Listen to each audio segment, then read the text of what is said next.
Ready. महोदय, आपणाला माहीतच आहे की ग्रामीण क्षेत्रातील कारागिरांना व्यावसायिक स्वातंत्र्य कायम राखून आपल्या व्यवसायाची उन्नती करता यावी या दृष्टीने त्यांची ग्रामीण सहकारी संस्था स्थापन करण्यात आली आहे. या संस्थेमार्फत उपरोक्त कारागिरांना पुढील प्रकारांनी आर्थिक मदत देण्याची योजना आहे.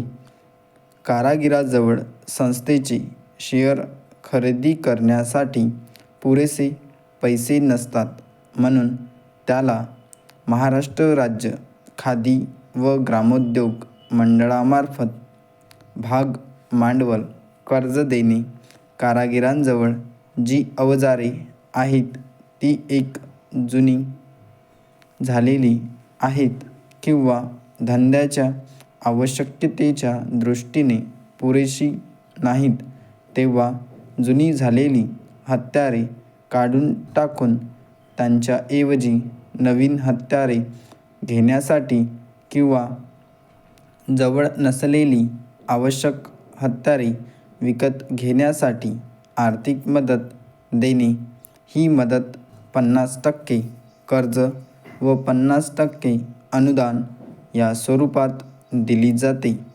कारागिराला वरीलप्रमाणे आर्थिक सहाय्य देण्याची व्यवस्था केल्यानंतर त्याची सर्वात मोठी गरज उठते ती खेळत्या भांडवलाची.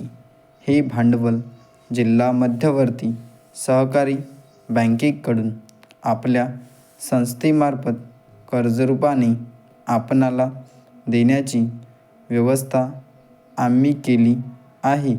हे कर्ज बँक आपल्या नावाने एक स्वतंत्र खाते उघडून त्यात जमा करेल. त्यातून केवळ धंद्यासाठी आवश्यक वाटेल तेव्हा आपणास पैसे काढता येतील. या कर्जाचा कसा उपयोग करावा व त्याचा कसा वापर केला पाहिजे ते व्यवसायाच्या वाढीसाठी सहाय्यक ठरू शकेल. हे जर आपणाला नीट कळले नाही आणि त्याचप्रमाणे आपण कर्जाचा वापर केला नाही तर सर्व कर्ज एकदमच परत करण्याची आपणावर सक्ती केली जाईल व त्यामुळे आपल्या व्यवसायाचे अतोनात नुकसान होईल. या दृष्टीने कर्जाचा वापर कोणत्या पद्धतीने करावयाचा याबद्दल आवश्यक ते मार्गदर्शन आपणास या पत्राद्वारे करण्यात येत आहे.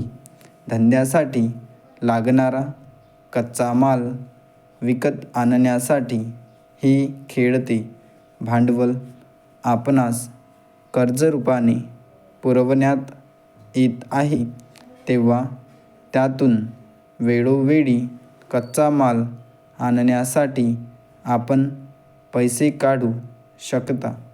पक्का माल तयार होऊन त्याची विक्री झाल्यावर महिन्यातून किमान एकदा तरी विक्रीच्या पैशातील काही पैसे नियमितपणे बँकेतील आपल्या खात्यावर आपण जमा करीत जावेत. म्हणजे आपणास देण्यात आलेल्या कर्जाची परतफेड सहजतया होऊ शकेल. अशा प्रकारे आपण बँकेत पैशाचा भरणा केला नाही तर पुढच्या वर्षी आपल्या कर्जाचे नूतनीकरण होणार नाही. तरी आपण कृपया आवश्यक ती सर्व खबरदारी घ्यावी. कळावे. आपला विश्वासू